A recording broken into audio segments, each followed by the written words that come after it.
ఆమేన్. క్రీస్తునందు ప్రేమైనటువంటి ఈ ప్రభు దినాన కూడి వచ్చిన సకల పరిశుద్ధులకు చిన్న బిడ్డలకి యవనస్తులకి మన రక్షకుడు ప్రభు అయినటువంటి యేసు క్రీస్తు నామమున మీ అందరికీ వందనాలు తెలియజేస్తూ ఉన్నాను. మరి మనమందరం కూడా ప్రతి ప్రభు దినాన దేవుని యొక్క సన్నిధానంలో కూర్చొని ఆయనను ఆత్మతోనూ సత్యముతోనూ తండ్రి దేవుణ్ణి మనం అందరం కూడా ఆరాధించుకుంటాం. మనకి మన యొక్క కుటుంబాలకి ఎంతో ధన్యత అన్నటువంటి విషయాన్ని మనమందరం కూడా నేర్చుకుంటూ ఉన్నాం. అలాగనే ప్రతి ప్రభు దినాన ఒక్కొక్క అంశాన్ని మనము నేర్చుకుంటూ ఉన్నాం. ఎందుకు దేవుని యొక్క వాక్యాన్ని మనము నేర్చుకోవాలి, ఎందుకు ఆయన యొక్క గ్రంథాన్ని మనము పరిశీలన చేయాలి అంటే అది దేవుని యొక్క ఆజ్ఞ. మానవులందరూ కూడా రక్షణ పొందాలని దేవుని యొక్క చిత్తము, ఆయన యొక్క మాటలు చదవటము, ధ్యానించుకోవటము, హృదయంలో భద్రపరుచుకోవటం అనేది దేవుని యొక్క చిత్తము, దేవుని యొక్క సంకల్పంగా మనం చూస్తూ ఉన్నాం. అందుకనే నేడు మరొక అంశాన్ని గురించి మనము ధ్యానించబోతూ ఉన్నాం.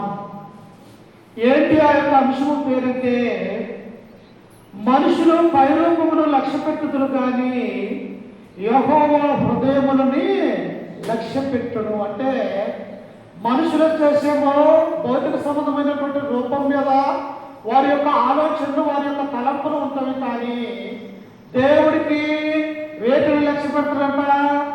మానవుని యొక్క హృదయాలనైనా వాటి మీద లక్ష్యం ఉంచుతాడు. చూశారా, మానవునికి దేవుడికి ఎంత వ్యత్యాసం ఉన్నదో, మానవుని యొక్క ఆలోచనలకు దేవుని యొక్క ఆలోచనలకు ఎంత వ్యత్యాసం ఉన్నదో ఈ మధ్యాహ్న కాల సమయంలో కొన్ని నిమిషాల పాటు దేవుని యొక్క వాక్యాన్ని మనం నేర్చుకుని పోతూ ఉన్నాం. ఈ లోకంలో ఉన్నటువంటి మానవులందరూ కూడా మనుషులకు ఉన్నటువంటి డబ్బును బట్టి గౌరవిస్తారు, లేకపోతే మానవులకు ఉన్నటువంటి పేరు ప్రఖ్యాతలను చూస్తూ ఉన్నప్పుడు వారిని గౌరవించే వారిగా ఉంటూ ఉన్నారు. లేకపోతే ఆస్తి, ఐశ్వర్యము, ధన సంపదలు ఒక వ్యక్తి ఉన్నతమైనటువంటి వారిగా ఉంటూ ఉన్నప్పుడు వారిని మనము గౌరవించే వారిగా ఉండేవారిగా ఈ లోకంలో మనం చూస్తూ ఉన్నాం. అదే పేదవాడు మన దగ్గరకు వస్తే, అదే చింపిరి బట్టలు వేసుకున్నవాడు, మాసిపోయినటువంటి బట్టలు వేసుకున్నటువంటి వాడు మన దగ్గరికి వస్తే మనం అతనికి మంచి పుచ్చేసి మంచి థమ్సప్పులు లేకపోతే స్ప్రైట్ తీసుకొచ్చి ఇవ్వగలుగుతామమ్మా? ఇవ్వలేము. ఎవరైతే బలవంతులుగా ఉన్నారో, ధనవంతులుగా ఉన్నారో వారిని మనం ఏం చేస్తామంటే గౌరవించే వారిగా ఉంటూ ఉన్నాం. లోకంలో ఉన్నటువంటి ఆచారం అది, మానవుని యొక్క హృదయం యొక్క తలంపులు అన్నటువంటి విషయాన్ని మరి మానవులో ఉన్నటువంటి వారిని మనం చూస్తూ ఉన్నాం. కానీ దేవుడు తన యొక్క ఉద్దేశంలో మానవుని యొక్క ఏమున్నది? ధనవంతుల్ని ఒకే రీతిగా చూస్తూ ఉన్నాడా? పేదల్ని ఒకే రీతిగా దేవుడు చూస్తూ ఉన్నాడా? ఉన్నతమైనటువంటి వారిని ఒకే రీతిగా చూస్తూ ఉన్నాడా? దరిద్రులైనటువంటి వారిని ఒకే రీతిగా ఆయన చూస్తున్నాడా అన్నటువంటి విషయాన్ని మనం గ్రంథంలో నుంచి ఆలోచన చేస్తే చూడండి, నాతో పాటు పరిశుద్ధ గ్రంథంలో నుంచి కొరింథీయులకు రాసినటువంటి మొదటి పత్రిక 1వ అధ్యాయము 26వ వచనాన్ని చదువుకుంటూ మా పిల్లలు కొరింథీయులకు రాసినటువంటి మొదటి పత్రిక 1వ అధ్యాయము 26వ వచనాన్ని చదువుకుందాం. సహోదరులారా, మిమ్మల్ని పిలిచిన పిలుపును చూడుడి. మీలో లోకరీతిని జ్ఞానులైనను గనులైనను ఏంటయ్యా గొప్ప వంశము వారినైనను అనేకులు పిలువబడలేదు. కానీ ఏ శరీరము దేవుని ఎదుట అతిసేపు కుండునట్లు జ్ఞానులు సిగ్గుపరచుటకు లోకములో నుండి వెర్రి వారిని దేవుడు ఏర్పాటు చేస్తున్నాడు. మనమైతే ఎవరిని పిలుస్తాము? ధనవంతులైనటువంటి వారిని, లేకపోతే మంచి రూపము కలిగినటువంటి వారిని, లేకపోతే మంచి ఆస్తి ఐశ్వర్యం కలిగినటువంటి వారిని మనమైతే ఏర్పాటు చేసుకునే వారిగా ఉన్నాం. కానీ ప్రభు అయినటువంటి యేసుక్రీస్తు వారు ఈ లోకానికి వచ్చిన తర్వాత ఆయన ఎవరెవరిని తన సేవకునిగా, తన యొక్క శిష్యులుగా తనకు నమ్మకస్తులుగా ఉండటానికి ఎవరిని ఆయన పిలిచినాడు అంటే ప్రియులారా, ఒక సముద్రంలో చేపలు పట్టే జాలరులని ఆయన తన యొక్క సేవకు పిలిచినాడు. ఎవరు జాలరులు? పేతురు తమ్ముడైనటువంటి ఆంద్రేయ, ఆ తర్వాత జబదేయ కుమారుడైనటువంటి యోహాను, ఆయన సహోదరుడైనటువంటి యాకోబు, ఈ నలుగురు కూడా ఎవరిగా ఉంటూ ఉన్నారు? సముద్రంలో చేపలు పట్టే జాలర్లుగా ఉంటున్నప్పుడు ఆయన క్రీస్తు ప్రభు వారు పిలిచినటువంటి వాడిగా మనం చూస్తాం. చూడండి ఒకసారి మత్తయి సువార్త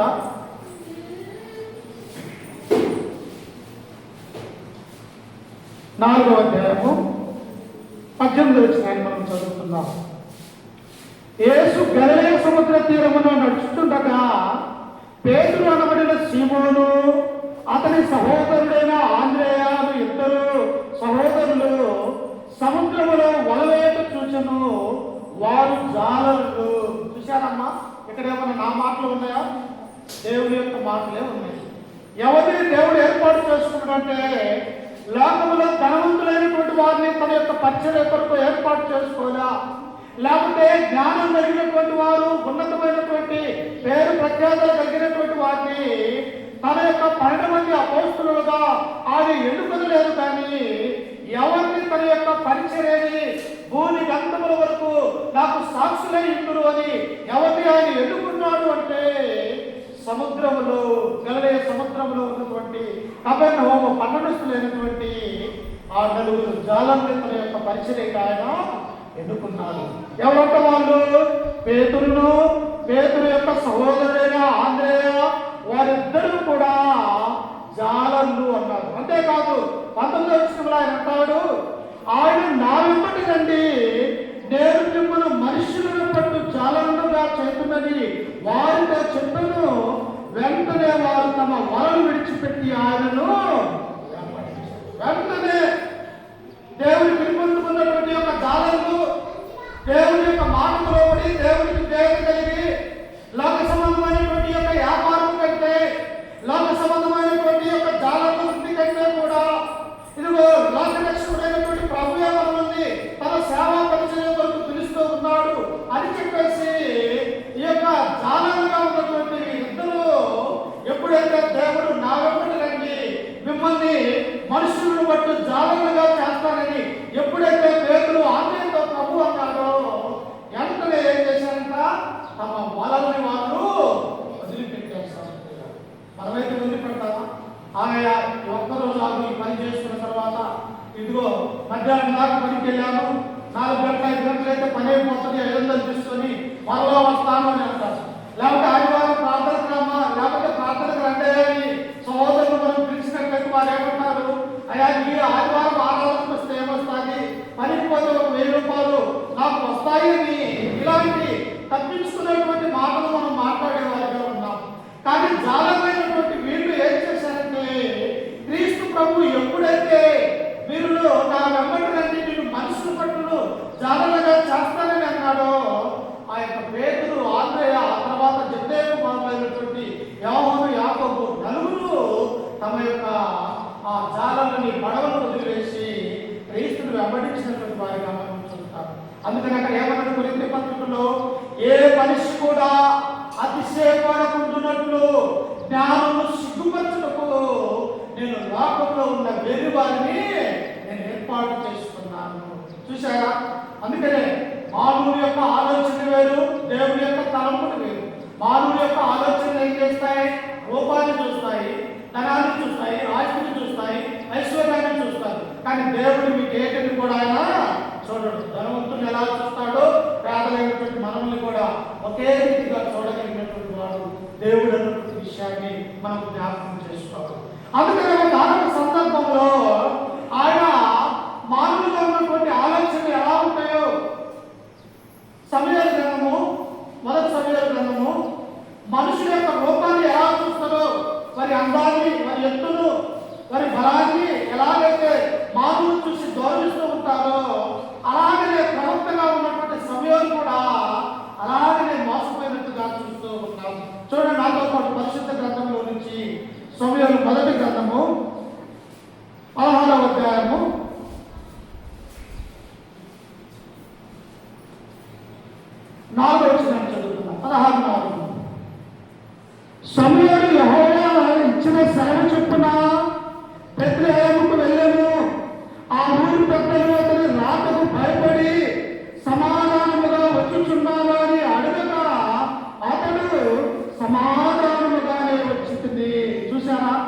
రోజులలో ప్రవక్త అంటే జనులకు ఎంత భయమో ఎంత భక్తో ఈ మాటలలో మనం చూస్తూ ఉంటాం.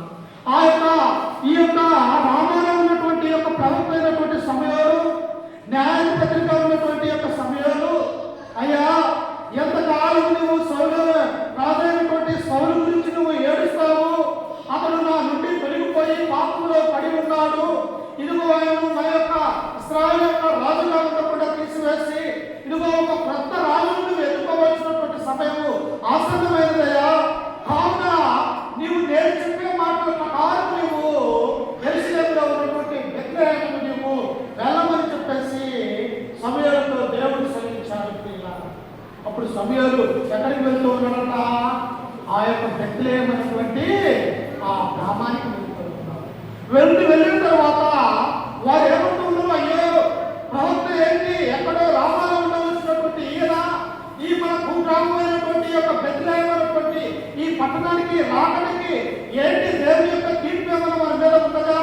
దేవుని యొక్క శాపం ఏమన్నా మన యొక్క బెత్లెహేము యొక్క గ్రామంలోకి వస్తూ ఉన్నదా?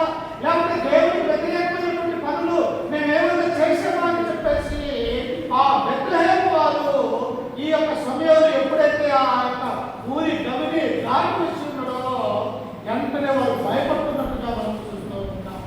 నిజంగా వారు ఎంత దేవుడంటే భయభక్తులు కలిగినటువంటి వారు ఒకసారి ఆలోచన చేయండి. దేవుడంటే భయం, భక్తి, విశ్వాసం కలిగి ఉండబట్టే ఆయన యొక్క ప్రవక్తలు కానీ ఆయన యొక్క సేవకులు కానీ చూస్తూ ఉన్నప్పుడు వారు భయంతో ఆయన దగ్గరికి వచ్చినట్టుగా మనం చూస్తూ ఉన్నాం. ఎందుకు భయపడుతున్నారు?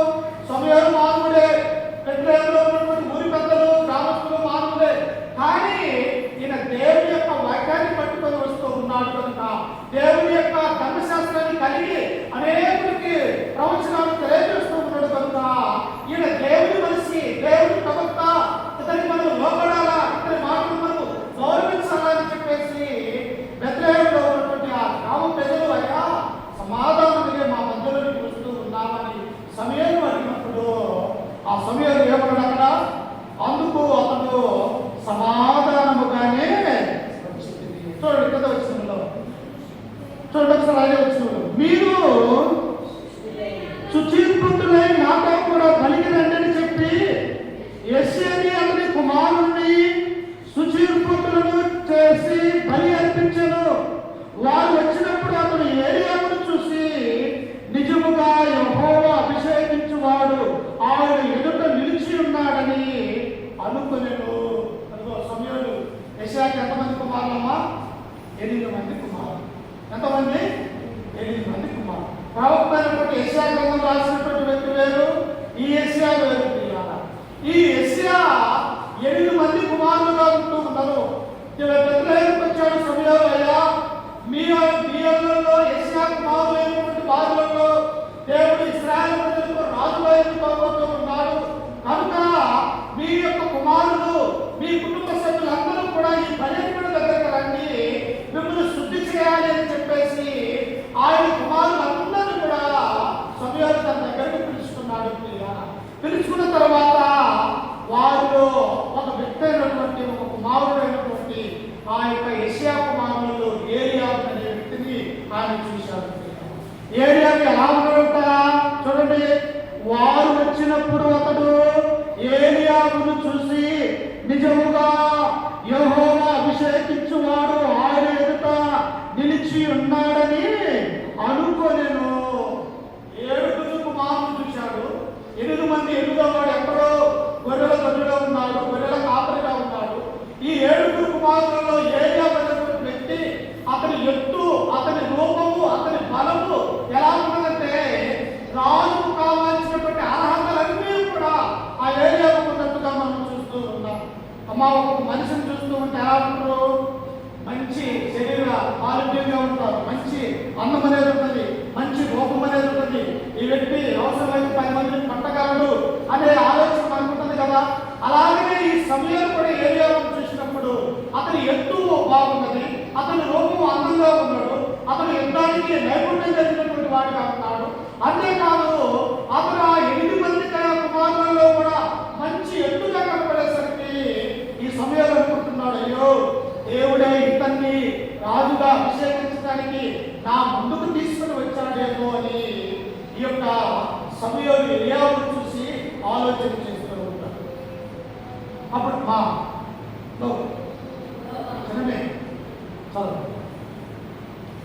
అప్పుడు చూడండి ఏమంటుందంటే 7వ వచనంలో, అయితే యెహోవా సమూయేలుతో ఇలాగ సెలవిచ్చెను, అతని రూపమును అతని ఎత్తును లక్ష్య పెట్టకము, మనుషులు లక్ష్య పెట్టు వాటిని యెహోవా లక్ష్య పెట్టడు. ఇది మన యొక్క అంశము.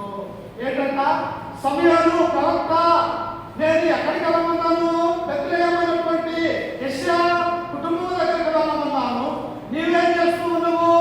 ఆ 7 నీ దగ్గరికి వచ్చారు. 7 ఉన్నటువంటి ఎలియావు మంచి ఎత్తుగా, మంచి బలంగా, మంచి అందంగా రూపం కలిగి ఉన్నాడని నీవు అనుకుని అతన్ని అభిషేకించాలి రాజుగారి నీ మనసులో నీవు అనుకుంటున్నావు. కానీ ఇదిగో సమూయేలు, నీవు పైరూపాన్ని చూస్తున్నావు, కానీ నేను వారి యొక్క హృదయము అంతరంగాన్ని నేను చూస్తున్నాను. ఈ పైరూపం బాగానే ఉంటుంది. మనం తెల్ల బట్టలు వేసుకుంటాము, ప్యాంటు షర్టు, అలాగే మనము మంచి బట్టలు తెల్లగా, అందరికంటే కూడా తెల్లగా కనిపించే ఒకట్టు బట్టలు వేసుకుంటాము. చూసేవారికి ఎలా ఉంటుంది? అయ్యో మంచి బట్టలు వేసుకుంటాడు, ఇక్కడ మంచి పాస్టరేమో, మంచి స్వార్థకుడేమో అని ఇతరులు మన గురించి ఆలోచన చేస్తాడు. కానీ నా అంతరంగంలో హృదయం తెలియదు కదా వారికి. పైరూపాన్ని చూస్తే అలాగే ఉంటాము, కానీ నా అంతరంగ స్వభావం మానవుడు తెలియదుగా మనం చూస్తూ ఉన్నాం. అందుకనే ఈ యొక్క సమయంలో కూడా పైరూపాన్ని ఏరియాను మనం చూస్తూ ఉన్నాడు, కానీ అంతరంగంలో దేవుడు ఎవరిని ఎన్నుకుంటాడో రాజుగా అన్నటువంటి విషయము ఈ సమయంలో గుర్తించలేనటువంటి వారిగా మనం చూస్తూ ఉన్నాం. అప్పుడు కింద వచనంలో చూడండి ఏమని ఉన్నదో, నేను అతన్ని త్రోసివేసి ఉన్నాను, మనుషులు పైరూపమును లక్ష్య పెట్టుదురు, కానీ యెహోవా హృదయమును లక్ష్య పెట్టును. చూసావా ప్రియులారా? ఏ లక్ష్య పెట్టాలంట? మనుషులు వచ్చేసి పైరూపాన్ని చూస్తారు.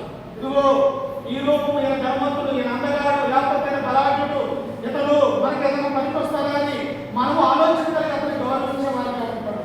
దేవుడు అలాంటి వారిని గౌరవించాడు. అందుకనే ఆయన అంతరంగంలో ఉన్నటువంటి హృదయాన్ని ఆయన పరిశీలన చేసేవాడిగా ఉన్నాడు అని ఈ గ్రంథం మనకు సెలవిస్తూ ఉన్నది.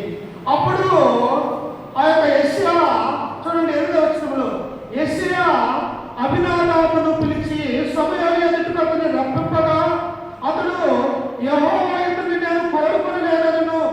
అప్పుడు యెషయా షమ్మును పిలవగా అతడు యెహోవా ఎదుట నేను కోరుకొనలేదనెను. యెషయా తన 7 కుమారులను సమూయేలు ఎదుట పిలవగా సమూయేలు యెహోవా వీరిని కోరుకొనలేదని చెప్పాడు. సమూయేలుకి ఇష్టపడాలని ఒక మార్చి ఒక 7 కుమారులు వరుసను నిలబెట్టాడు. ఎవరిని? ఎలియాబును నిలబెట్టాడు, అబీనాదాబును నిలబెట్టాడు, షమ్మును నిలబెట్టాడు. ఒకరితో ఒక 7 కుమారుని యెషయా కుమారుని నిలబెట్టించినప్పటికీ కూడా దేవుడు సమూయేలుతో అంటున్నాడు, అయ్యా ఈ 7 కూడా నేను ఎన్నుకోలేదయ్యా అంటున్నాడు. అప్పుడు ఈ సమూయేలుకి ఆ మనసు చిరాకు వచ్చింది. రాధా వస్తున్నామో ఒకళ్ళు కాదు, ఆయన బుద్ధి తెచ్చుకున్నాడు. అభిషేకించాలని ఆయన ప్రవక్త యొక్క వస్త్రాలు ఉన్నవి, అభిషేకించాలని ఊరి మొత్తం కూడా బెత్లెహేము పట్టణమంతా కూడా ఎవరు రాజుగా అభిషేకించబోతూ ఉన్నారని ఎదురు చూస్తూ ఉన్నారు.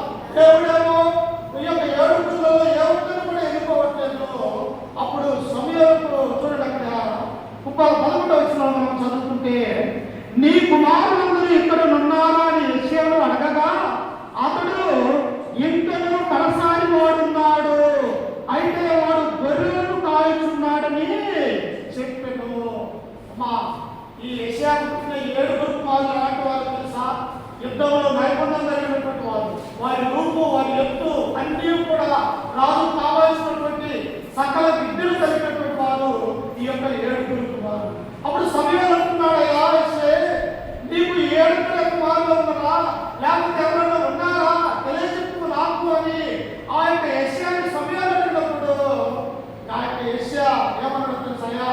ఉన్నాడే ఒక పరిమాణుడు, వాడు గొర్రెల దొడ్డిలో గొర్రెలు కాసుకుంటున్నాడు, వాడి కోపం వేరు, వాడు ఎత్తు కలిగినటువంటి వాడు కాదు, వాడు మంచి అందగాడే కాదు అని చెప్పేసి తన మనసులో యొక్క భావాన్ని ప్రవక్త ముందు తెలియజేస్తూ ఉన్నాడు. వచ్చారు. మీరైతే రాజుగా వెళ్ళిపోతారు. యుద్ధం చేయడానికి మీరు కత్తి పట్టుకున్నా, లేకపోతే ఆ యొక్క రాజా సింహాసనం మీద కూర్చున్న వారి యొక్క అందం కానీ ఇశ్రాయేలు ప్రజలందరూ కూడా సంతోషించే వారిగా ఉన్నారు అని తన యొక్క తండ్రి ఆలోచన కలిగి ఉన్నాడు. కానీ దేవుడి యొక్క ఆలోచన ఏమన్నదో తెలుసా? ఏ గొర్రెలో దాచుకుంటున్నటువంటి ఆ కనిష్ఠుడైనటువంటి వాడు ఉన్నాడో అతన్ని నా దగ్గరికి పిలవనమ్మని ఆ యొక్క సమయంలో యెషయాతో చెప్పాడు. అప్పుడు చూడండి, ఇక్కడ వచ్చినప్పుడు మనం చదువుకుంటే, అయితే వాడు గొర్రెలు కాల్చున్నాడని చెప్పాను. అందుకు సమయంలో నీవు వాడిని పిలవనిపించుము, అతడి ఇక్కడికి వచ్చే వరకు మనము కూర్చుందామని యెషయాతో చెప్పగా అతడు వాడిని పిలువనిపించి లోపలికి తోడుకొని వచ్చెను. అతడు ఎర్రని వాడును, చక్కని నేత్రము గలవాడును, చూచుటకు సుందరమైన వాడునయ్యుండును. అతడు రాగానే నేను కోరుకున్నవాడు అందరిని కోరుకోడు. దేవుడి మధ్యలోకి దేవుడి యొక్క స్వార్థ ప్రకటించడానికి ఆ యొక్క బిడ్డలుగా ఎవరైతే లోపడతారో, ఎవరైతే ఆయన యొక్క మనసులో, ఆయన యొక్క హృదయంలో ఏ ఆలోచన అయితే ఉంటూ ఉన్నదో వారిని మాత్రమే దేవుడు కోరుకుంటాడు. కానీ ఎవరిని బట్టి వారిని దేవుడు కోరుకుంటాడమ్మా? ఆ ఊరు కూడా కోరుకోడు. ఆయన యొక్క చిత్తము, ఆయన యొక్క సంకల్పము, ఆయన యొక్క ఆలోచన ఏ మనిషి మీద ఉంటే ఆ మనిషిని ఆయన కోరుకునేవాడు. కానీ ఆ పెద్ద పట్టణస్తులందరూ ఏమనుకున్నారు? 7 గుర్రాల్లో ఒక వ్యక్తిని కోరుకోవచ్చు అనుకున్నారు. కానీ ఏ కనిష్ఠుడైనటువంటి ఎడుగవాడు, ఆయన పేరే దావీదు. దావీదు మహారాజుని దేవుడు రాజుగా అక్కడ అభిషేకించినటువంటి వారిగా మనం చూస్తాం. అందుకనే సమయంలో దేవుడు అన్నటువంటి మాట ఏంటంటే, మనుషులు పైరూపంలో లక్ష్యపెట్టదు, కానీ నేనేం చేస్తున్నాను? ఆయన యెహోవా హృదయము నుండి రక్షిస్తాను. నీ హృదయము దేవుడిగా ఉన్నదా? నీ హృదయము దేవుడి అంటే భయం కలిగి ఉన్నదా? నీ హృదయము దేవుడి యొక్క సన్నిధానంలో ఉన్నదా? నీ హృదయం లేకపోతే లోకంలో ఉన్నదా అని దేవుడు నిన్ను చూసేవాడిగా ఉన్నాడు ఈ యొక్క ఉదయకాల సమయంలో. అందుకనే మొట్టమొదటిగా దేవుడు హృదయం ఎలా ఉన్నది, నీ స్థితి ఏమిటి, నీ ఆలోచన ఏమిటి, నీ మనసు ఏమిటి, నీ అంతరంగంలో ఉన్నటువంటి నీ హృదయ ఆలోచన ఏమిటో దేవుడు కనిపెట్టేవాడిగా ఉన్నాడు అన్నటువంటి విషయాన్ని మనం జ్ఞాపకం చేసుకోవాలని చూడండి. నాతో పాటు పరిశుద్ధ గ్రంథంలో నుంచి రాజుల మొదటి గ్రంథము 8వ అధ్యాయము, రాజుల మొదటి గ్రంథము 8వ అధ్యాయము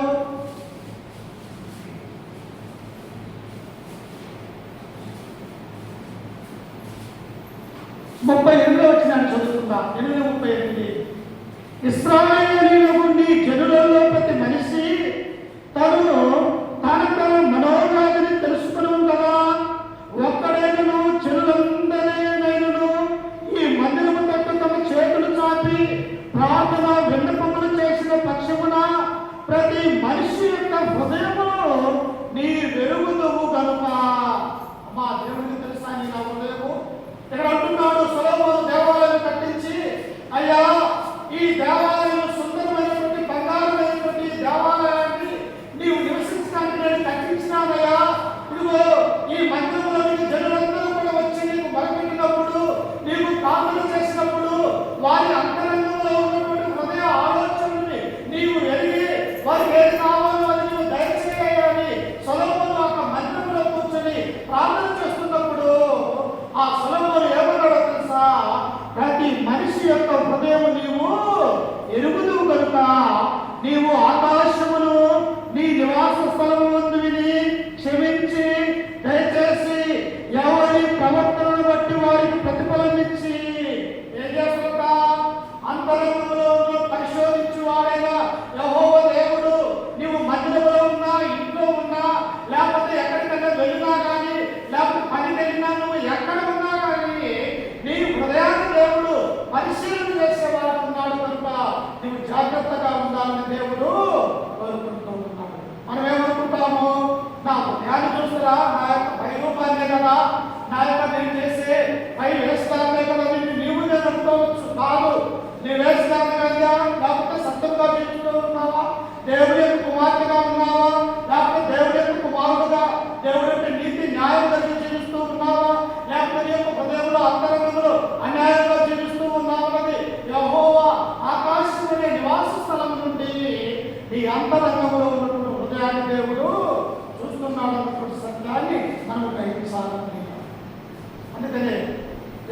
సొలొమోను ప్రార్థన చేస్తూ ఉన్నాడు. ఏమన్నాడు? అయ్యా, అందరి హృదయంలో ఎదిగినటువంటి దేవాన్ని ఆయన ప్రార్థన చేస్తున్నటువంటి వాడిగా మనం చూస్తూ ఉన్నాం. అంతేకాదు ప్రియులారా, యెషయా గ్రంథము 55వ అధ్యాయం 2వ వచనంలో మనం చదువుకుంటే మానవుని యొక్క తలంపులు, మానవుని యొక్క ఉద్దేశాలు ఎలాంటివో అన్నటువంటి విషయాన్ని యెషయా ప్రవక్త మనకు తెలియజేస్తూ ఉన్నాడు. చూడండి ఒకసారి యెషయా గ్రంథము 55వ అధ్యాయము 8వ వచనాన్ని చదువుకుందాము. నా తలంపులు మీ తలంపులు వంటివి కావు, మీ త్రోవలు నా త్రోవ వంటివి కావు, ఇదే యెహోవాకు. ఓ మానవులారా, లోకంలో ఉన్నటువంటి వాళ్ళారా, మీ ఆలోచనలు వేరు, మీ పద్ధతులు వేరు, మీరు ఆలోచించే విధానం వేరు, మీ కోరికలు వేరు, మీ ఆశలు వేరు. అసలు మీ హృదయంలో ఉన్న ఆలోచనలన్నీ కూడా వేరుగా ఉంటూ ఉన్నాయి నాకు. అందుకనే ప్రవక్త యెషయా అంటున్నాడు, నా తలుపులు మీ తలుపులు వంటివి కాదు, మీ త్రోవలు నా త్రోవల వంటివి. మానవుని యొక్క ఆలోచనలు దేవుని యొక్క ఆలోచనలు వేరుగా ఉన్నాయా? రెండు వేరుగా ఉంటూ ఉన్నాయి. మానవుడేమో భౌతిక సంబంధమైనటువంటి ఆలోచిస్తాడు, దేవుడు ఏమి ఆలోచిస్తాడు? అయినటువంటి ఆత్మ సంబంధమైనటువంటి ఆలోచిస్తాడు. మానవుడేమో భౌతిక సంబంధమైనటువంటి ఆశ కోరికలు కలిగి జీవించేవాడు. దేవుడు ఏం చేస్తాడు? శరీరంలో ఉన్నటువంటి మన యొక్క కోరికలు దేవుడు చూసుకుంటాడు. అంతరంగంలో ఉన్నటువంటి మనసును, ఆత్మ ఎలా ఉంది, హృదయాన్ని ఆయన దేవుడు చూసేవాడిగా ఉన్నాడని మనం జ్ఞాపకం చేసుకోవాలి. అందుకని మనం ఎవరు కూడా పై శరీరాన్ని, పై కలవతో మాట్లాడే మాటలు మనము నమ్మకూడదు. దేవుడు చెప్పే మాటలను, అంతరంగంలో ఉన్నటువంటి మాటలు మనం నమ్మేవాడిగా ఉండాలి. అందుకని ప్రవక్త ఈ విషయాన్ని గురించి మనకు తెలియజేస్తూ ఉన్నారు. అంతేకాదు ఇంకా ఇర్మియా గ్రంథం 11వ అధ్యాయం 20వ వచనంలో మనం చదువుకుంటే ఇదే విషయాన్ని ఇర్మియా కూడా మనకు తెలియజేస్తూ ఉన్నాడు. చూడండి ఒకసారి ఇర్మియా గ్రంథము 11వ అధ్యాయం 20వ వచనాన్ని చదువుకుందాము.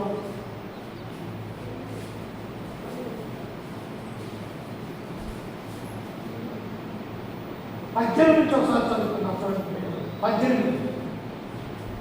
ఆ సంగతిని యెహోవా నాకు తెలియజేయగా నేను గ్రహించితిని, ఆయన వారి క్రియలను నాకు గుణపరచును.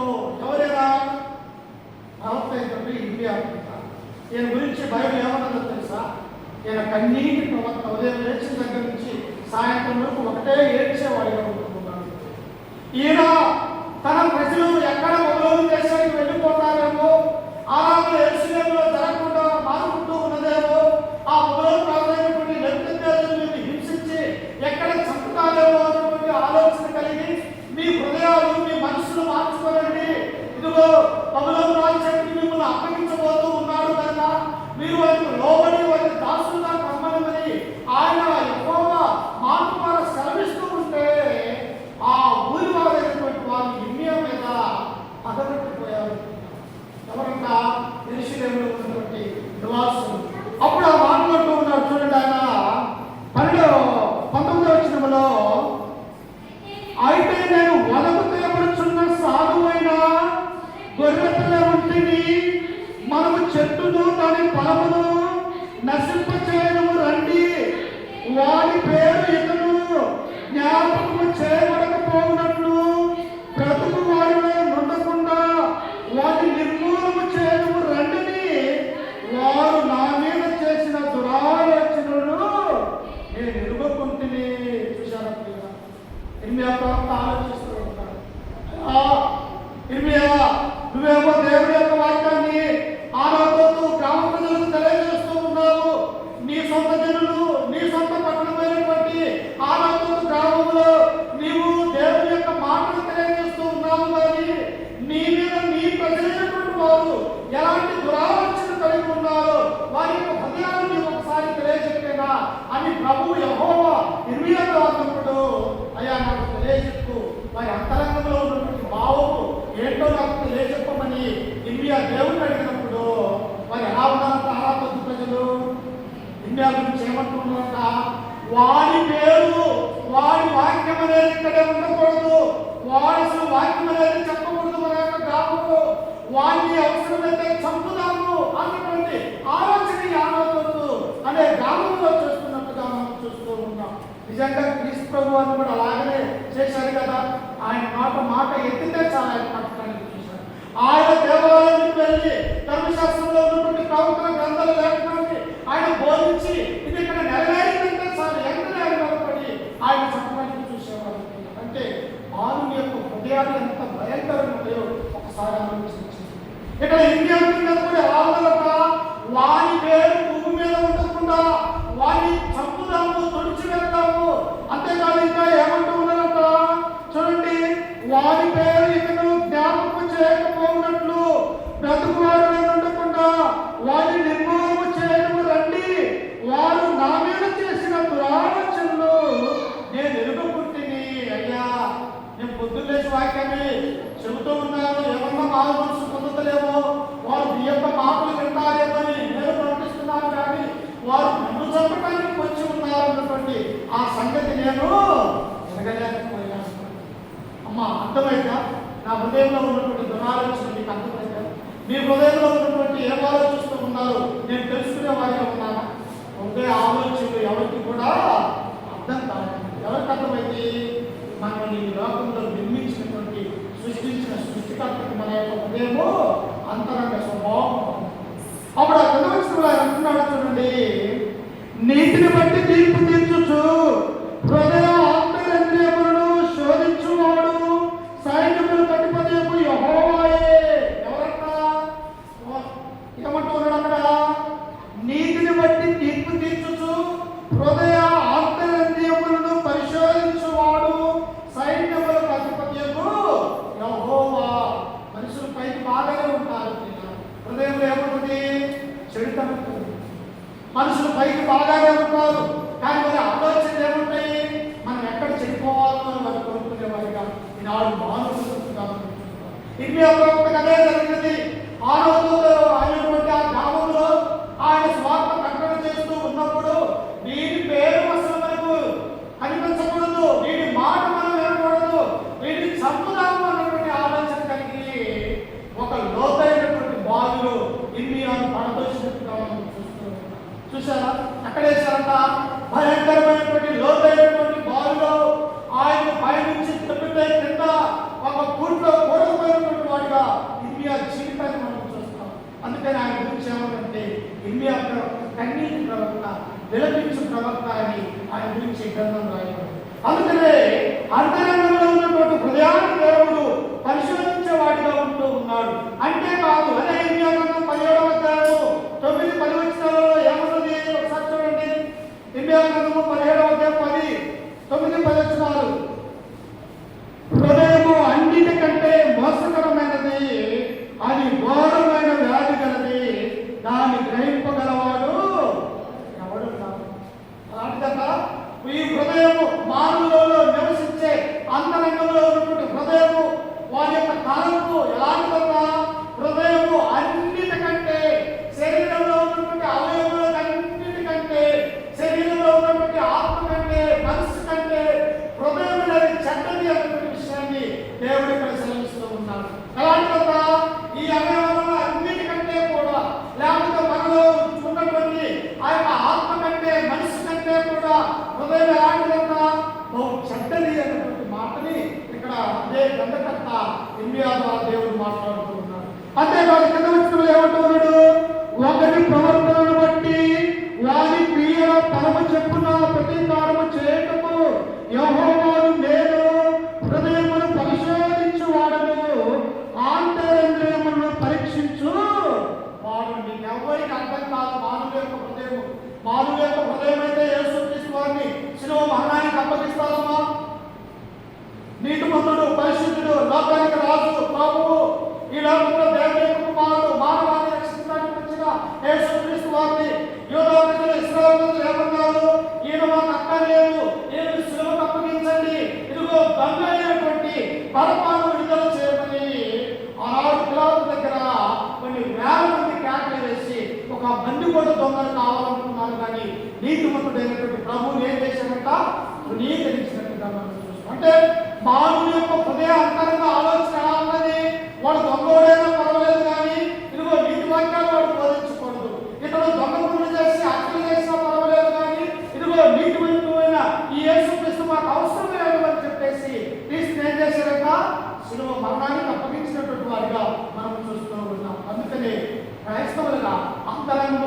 మాట ఉండాలి, హృదయంలో ఒకే మాట ఉండాలి, మన ప్రవర్తన, మన విధేయత అన్నీ కూడా దేవుడు చూస్తూ ఉంటాడు. కనుక మనం ఈ లోకంలో ఎలా ఉండాలన్నా హృదయంలో ఏదైతే ఉంటుందో మనం మాట్లాడే మాట కూడా అదే. అందుకని ప్రభువైనటువంటి క్రీస్తు అంటాడు, మానవుని యొక్క హృదయంలో నిండిన దానిని బట్టి నోరు మాట్లాడను. హృదయంలో ఏదైతే ఉంటుందో ఈ నోటి ద్వారా అదే మాట వస్తుందని క్రీస్తు వారు స్వయంగా తెలియజేశారు. హృదయంలో ఏముంటాయంట? దురాలోచనలు, నరహత్యలు, వ్యభిచారములు, అలాగే దొంగతనము, అలాగే అబద్ధం అనే ఇవన్నీ కూడా ఎక్కడి నుంచి వస్తాయంటే మానవుని యొక్క హృదయ అంతరంగంలో నుంచి బయటకు వస్తాయి. కనుక లోకంలో ఉన్నవారి హృదయాలు అలా ఉంటాయి, కానీ క్రైస్తవులుగా మనము అట్టి హృదయం ఉండకూడదు అని దేవుని యొక్క గ్రంథం మనకు శ్రమిస్తుంది. అందుకే రెండో విషయాన్ని మనం చూసినట్లయితే మానవుని యొక్క ఆలోచన ఏమిటి? నేను చేసేది ఎవరు చూడరు అని అనేకమైనటువంటి పాపాలు చేయడానికి అవకాశం ఉన్నది. హృదయంలో అంతరంగంలో నిశ్చయించుకున్నటువంటి ఆలోచన ప్రకారము. కానీ దేవుడు ఏమంటూ ఉండదో తెలుసా? ఒకసారి హెబ్రీయులకు రాసినటువంటి పత్రిక 4వ అధ్యాయము 12వ వచనంలో చూస్తే అపోస్తలుడైనటువంటి పౌలు హెబ్రీలో ఉన్నటువంటి సంఘానికి తెలియజేస్తూ ఉన్నాడు. ఒకసారి చూడండి, హెబ్రీయులకు రాసినటువంటి పత్రిక 4వ అధ్యాయము 12వ వచనం. ఎందుకనగా హెబ్రీయులకు రాసినటువంటి పత్రిక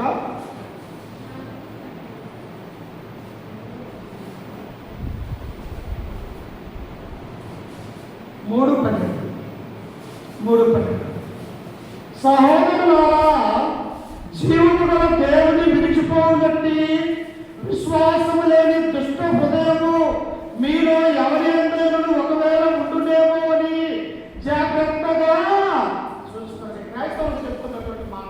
ఓ హెబ్రీయులారా, మీరు లోకంలో నుంచి క్రీస్తులోకి వచ్చారు, క్రీస్తు రక్తంలో కడగబడ్డారు, యేసు క్రీస్తు నామములో బాప్తిసం పొంది పరిశుద్ధమైనటువంటి సంఘంలో చేర్చబడ్డారు. మీరు మరలా తిరిగి వాసనలోకి వెళ్ళిపోతే మీ యొక్క హృదయం ఎలా ఉంటుందో జాగ్రత్తగా చూసుకోమంటూ ఉన్నారు. అందుకని ఇక్కడ ఏమంటూ ఉన్నాడు? సహోదరులారా, జీవము గల దేవుణ్ణి విడిచిపోవునట్టి విశ్వాసము లేని దుష్ట హృదయం మీలో ఎవరి యందైనను ఒకవేళ ఉండునేమో అని జాగ్రత్తగా చూసుకోవాలి. ప్రతి దినము కూడా క్రైస్తవులం కదా, ఎలా ఉన్నది నా మాట తీరు ఎలా ఉన్నది, నేను చేసే పరిచయం ఎలా ఉన్నది, నేను ఈరోజు ఎలా ఉన్నా, ఈ గంట ఎలా ఉన్నా, నా నుంచి ఏమైనా నోట కూతులు వస్తూ ఉన్నాయా, నా హృదయంలో ఏదైనా పాపం మాటలు మాట్లాడుతూ ఉన్నాయా, అంతరంగంలో ఏదైనా నేను పెట్టుకుని ఉన్నాను అని ప్రతి నిత్యం కూడా మనం ఏం చేయాలంట? దాన్ని జాగ్రత్తగా చూసుకునేవాడు.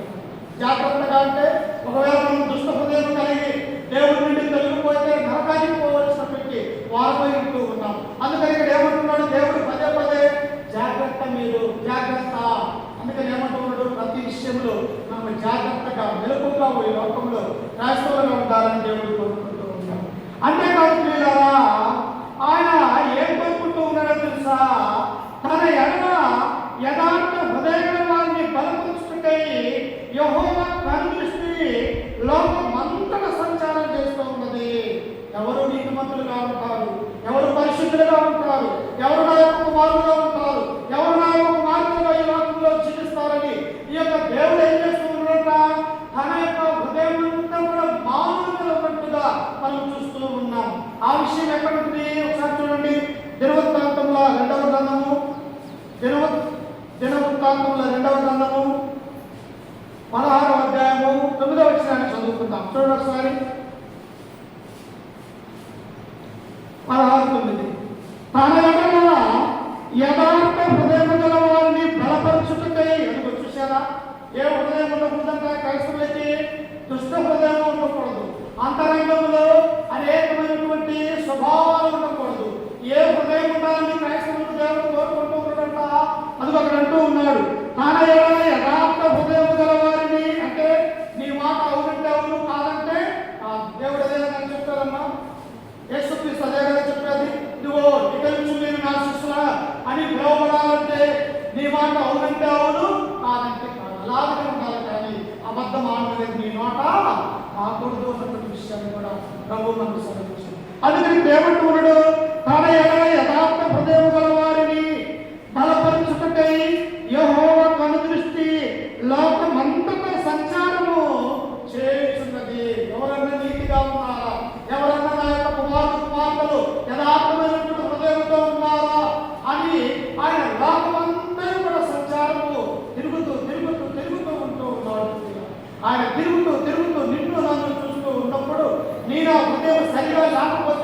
దేవుడు ఎంత బాధపడతాడో ఒకసారి ఆలోచన చేయండి. అందుకనే అంతరంగంలో ఉన్నటువంటి హృదయము పరిశుభ్రంగా ఉండాలని దేవుడు మనల్ని ఆజ్ఞాపిస్తూ ఉన్నాడు. అందుకని ఇంకా మనం చూసినట్టయితే పిల్లలా ఆ యొక్క కీర్తనకారుడు అంటాడు 139 కీర్తన మొదటి నుంచి మనం చదువుకుంటూ ఉన్నప్పుడు ఏమంటాడు కీర్తనకారుడు?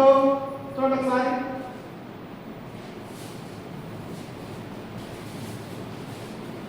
యెహోవా, నీవు నన్ను పరిశోధించి తెలుసుకుని ఉన్నావు.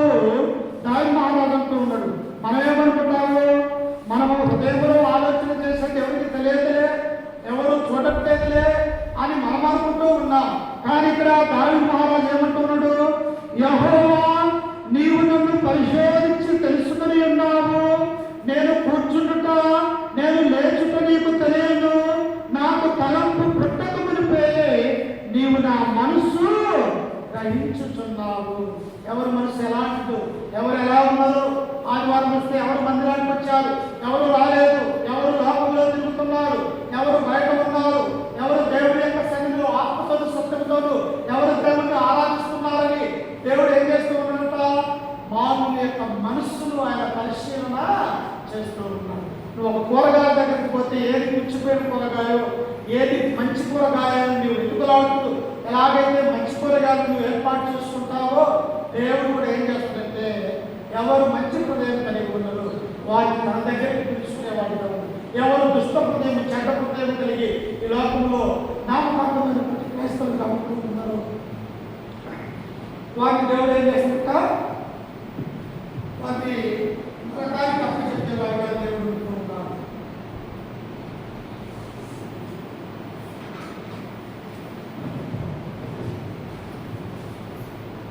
అందుకని పిల్లలారా అలాంటి హృదయం ఉండకూడదని దేవుడు మనకు తెలియజేస్తూ ఉంటాడు. ఇంకా మనం చదువుకుంటే ఒకసారి చూడండి, ప్రసంగి గ్రంథము 12వ అధ్యాయము 14 వచ్చిన చదువుకుందాం ఒకసారి. ప్రసంగి గ్రంథము 12వ అధ్యాయం 14. ఘోరమైన ప్రతి అంశమును గురించి చూసారతో ఏంటంట రహస్యమంతున్నటువంటి ప్రతి మాటని జ్ఞానాన్ని సొలొమోను అంటున్నాడు. ఘోరమైన ప్రతి అంశమును గురించి దేవుడు విమర్శ చేయనప్పుడు ఆయన ప్రతిక్రియను అది మంచిదే కానీ చెడ్డదే కానీ తీర్పులోనికి తెస్తాడా? తేడమ్మా. నువ్వు మంచి చేసినా దేవుడు తీర్పులోనికి తెస్తాడు, నువ్వు చెడ్డ క్రియలు చేసినా దేవుడు తన యొక్క సింహాసనం ముందు ఏం చేస్తాడు? తీర్పులోనికి తెస్తాడు. అందుకనే జ్ఞాని సొలొమోను అంటున్నాడు, దేవా, నేను నీ ఎదుట పాపం చేస్తున్నాను.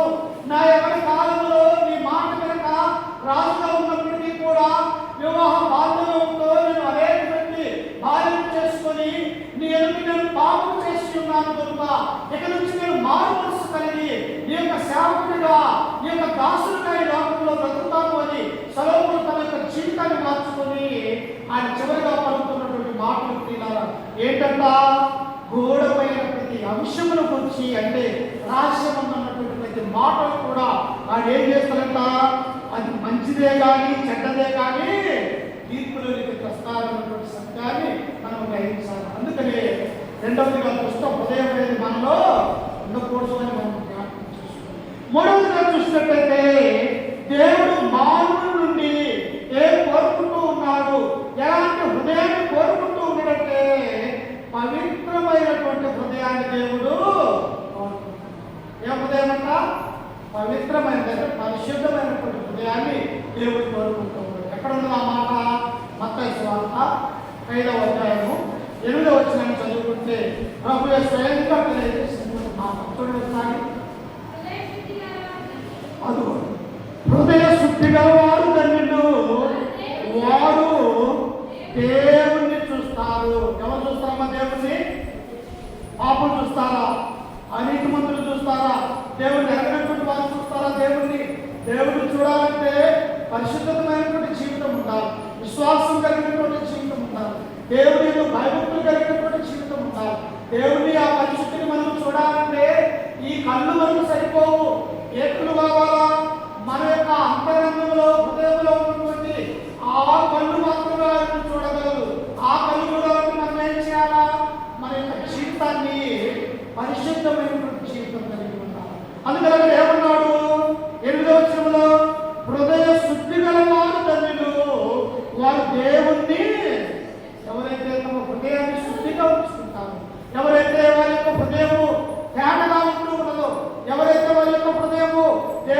వాక్యంతో నిండి ఉంటున్నదో, ఎవరైతే వారి యొక్క హృదయంలో దేవుణ్ణి ఉంచుకుంటారో హృదయంలో వారి దేవుణ్ణి చూస్తారు అన్నటువంటి ఆలోచన ఇక్కడ దేవుడు మనకు తెలియజేస్తూ ఉన్నారు. అంతేకాదు ప్రియులారా, ఏమంటూ ఉన్నాడంటే చూడండి, కీర్తనకారుడు 24వ కీర్తన 3-4 వచనాలు మనం చదువుకుంటే కీర్తనకారుడు ఇక్కడ మనకు తెలియజేస్తూ ఉంటాడు. ఒకసారి చూడండి, 24వ కీర్తన 3వ వచనాన్ని చదువుకుందాం. 24:3 యెహోవా పర్వతమునకు ఎక్కదగిన వాడు ఎవడు? ఆయన పరిశుద్ధ స్థలములో నిలవదగిన వాడు ఎవడు? చూశారు అక్కడ ఏమన్నాడు? హృదయ శుద్ధి గల వారు ధన్యులు, వారి దేవుణ్ణి చూశారు. అయితే దేవుని చూడాలంటే ఎక్కడికి వెళ్ళాలి? పరిశుద్ధమైన పరలోక రాజ్యానికి వెళ్ళాలి. ఆ రాజ్యానికి వెళ్ళాలంటే ఇక్కడ కీర్తనకారుడు ఏమన్నాడు? 3వ వచనంలో యెహోవా పర్వతమునకు ఎక్కదగిన వాడు ఎవడు? ఆ దగ్గరికి వెళ్ళాలంటే నీ మనసు, నీ హృదయం, నీ ఆలోచన ఎలా ఉండాలా? క్రీస్తు వలె ఉండాలా. అప్పుడు మాత్రం ఆయన మనం చూడగలం. ఇంకా ఏమంటూ ఉన్నాడు? ఆయన పరిశుద్ధ స్థలములో నిలవదగినటువంటి వాడెవడు? వ్యర్థమైన దాన్ని మనసు పెట్టకయో. చూడండి, నువ్వు ఆయన కలుసుకోవాలంటే, ఆయన చూడాలంటే నీవు నేను ఎలా ఉండాలంట? వ్యర్థమైన దాన్ని ఎందు మనసు పెట్టకయో, కపటముగా ప్రమాణము చేయకయో, నిర్దోషమైన చేతులను శుద్ధమైన హృదయము కలిగిన ఎందు వాడే.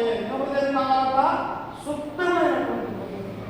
అమ్మ చెడ్డ నీరు ఎవరన్నా కడుపు లేదు తాగుతారా? మురికి నీళ్ళు తాగుతాం మన అన్నని ఎవరు కూడా తాగుతామమ్మా. తాగితే వాంతులు అయితే, తాగితే కడుపు నొప్పి వస్తుంది, తాగితే హాస్పిటల్కి వస్తుంది. అలాగే దేవుడు పాపుల్ని రక్షిస్తాడు. కానీ పాపాన్ని ఒప్పుకున్నప్పుడు, దేవుని యొక్క మాటలు విని దైవం వాటి ప్రకారం జీవించినప్పుడు ఇక్కడ కూడా ఏమన్నాడు ఆయన?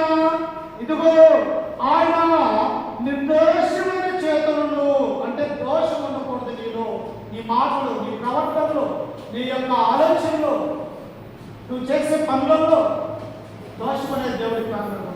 ఎందుకు దోషం కారణం? పేదలు రాసినటువంటి 1వ పత్రిక 1వ అధ్యాయము 19వ వచనం ఏమన్నాడు? నిర్దోషమును నిష్కళంకమునకు గొర్రెపిల్ల వంటి క్రీస్తు రక్తము అమూల్యమైనటువంటి రక్తం అన్నారు. అంటే దేవుని యొక్క రక్తంలో దోషం ఉన్నదా? దేవుడిలో దోషం ఉన్నదా? ఉన్నదా అమ్మా? ఏమీ కూడా లేదు. అందుకని ఇక్కడ దేవుడు అంటూ ఉన్నాడు, ఆయన కలుసుకోవాలంటే, ఆయన చూడాలంటే ఎలాంటి నిర్దోషమైన చేతులను శుద్ధమైన హృదయమును కలిగిన వాడే. అలాగ మనము క్రైస్తవులుగా ఉండాలని దేవుడు కోరుకుంటూ ఉన్నాడు. అందుకనే ఇంకా కీర్తనకారుడు అంటాడు, అదే కీర్తనకారుడు 51వ కీర్తన మనం చదువుకుంటే దావీదు మహారాజు అంటాడు. ఏమంటాడు? 51:10 వచనంలో ఏమంటాడు చూడండి, దేవా నా యందు శుద్ధ హృదయమును కలుగజేయము, నా అంతరంగములో స్థిరమైన మనస్సును నూతనముగా పుట్టించుము. దావీదు ఉన్నాడు.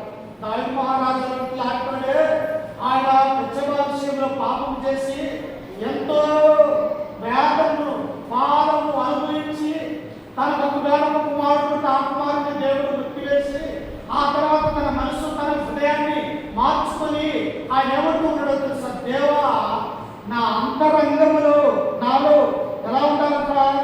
శుద్ధ హృదయాన్ని కలుగజేయము, నా అంతరంగములో స్థిరమైన మనస్సును నూతనంగా పుట్టించు. నేను పాపిని దేవా, ఆ పాపాన్ని నీ ఎదుట నేను ఒప్పుకుంటూ ఉన్నాను. కాబట్టి నా మనసులో నీవు ఏముంచాలా? శుద్ధమైనటువంటి మనస్సు, శుద్ధమైనటువంటి ఆలోచన కలిగి ఉన్నందుకు నన్ను స్థిరపరచుము అని దావీదు మహారాజు ప్రార్థన చేస్తున్నాడు. మనమందరం పాపం వ్యక్తిగా ఎవరు ఇక్కడ పరిశుద్ధులు లేవు. కానీ ఏం చేయాలా? పాపానికి దేవుడు ప్రాయశ్చిత్తంగా కలువరిలో తన యొక్క రక్తాన్ని కాల్చి ఉన్నాడు. కనుక ఆ రక్తంలో కడగబడి నీతిమంతులుగా, పరిశుద్ధులుగా దేవుడు ఉండటానికి మనల్ని లోకంలో నుండి దేవుడు ఎన్నుకున్నాడు. కనుక మన హృదయం ఎలా ఉండాలి అంటే శుద్ధమైనటువంటి హృదయం ఉండాలి. అందుకనే మన విషయం ఏంటిది? మానవులు పైరూపాన్ని చూస్తాడు, కానీ దేవుడు ఏం చూస్తాడంట?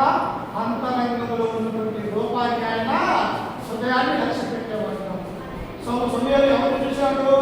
ఎలియాను చూశాడు, 7 కుమారులను చూశాడు. వీళ్ళైతే రాజుగా పనికొస్తారని అనుకుంటారు. కానీ దేవుడు ఎవరు కోరుకున్నాడు? ఎక్కడో గొర్రెల దొడ్డిలో ఆ యొక్క గొర్రెలు ఆ యొక్క పశువులలో ఉన్నటువంటి ఆయన్ని దావీదు మహారాజు కోరుకున్నాడు. అలాగే నిన్ను నన్ను కూడా మనకంటే అందరూ నీతిమంతులు ఉన్నారు, మనకంటే గొప్పవారు ఉన్నారు, మనకంటే మంచి అందగారు ఉన్నారు.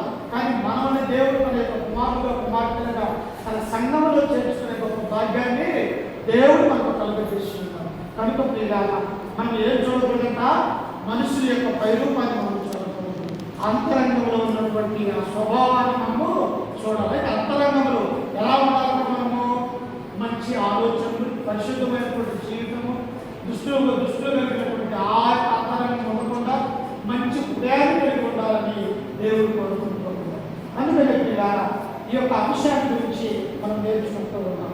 మనమందరం కూడా దేవుడు ఎలాగైతే పరిశుద్ధుడిగా, నీతిమంతుడిగా, నిర్దోషమైనటువంటి అమూల్యమైనటువంటి వాడిగా ఉన్నాడు, నీవు నేను ఆయన వెంబడించే వాడిగా ఉన్నాడు కనుక అలాంటి మంచి హృదయం మనలో ఉండాలని చెప్పేసి వాక్యం ద్వారా మమ్మల్ని హెచ్చరిస్తూ ఈ మాటలను నేను కూడా హెచ్చరిక చేసుకుంటూ అవకాశంగా మీ అందరికీ మన రక్షకుడు ప్రభు అయినటువంటి యేసుక్రీస్తు నామమున వందనాలు తెలియజేస్తూ ఈ వాక్యాన్ని ముగించుకుంటూ ఉన్నాను.